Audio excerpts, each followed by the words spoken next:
As we committed, I'm here with our chair for APO and our APO bicameral members. Hi, Chief Romy. Please kindly convey to the AFP, to our men and women in uniform, that as we committed, that the subsistence daily allowance from 150 to 350, that's not only being affirmed, but it's been approved and it's being signed right now, and we will ratify the bicameral report this afternoon. So please tell that whatever they heard, that's all fake news.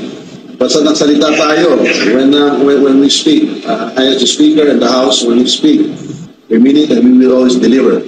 You are top priority here. Please tell the men and women in the AFP, top priority.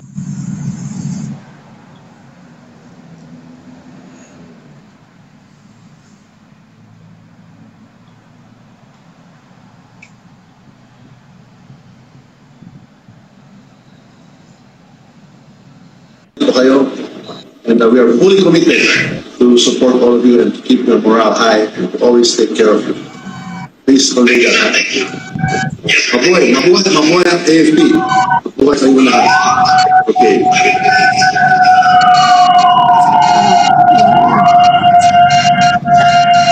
That decide here in the BICAM that will be ratified tonight in the plenary.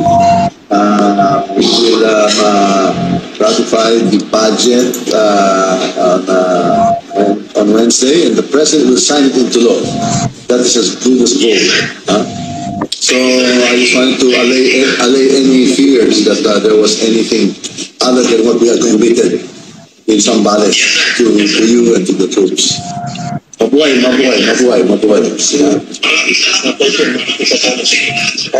We look forward to our fellowship on the 13th. Aguinaldo. Okay. Mabuhay. Merry Christmas to all. Thank you. Thank you. Yes. More will be coming. We'll be looking for more ways to support the troops. Assure them. We assure them more for next year as well. Thank you. Yes, sir.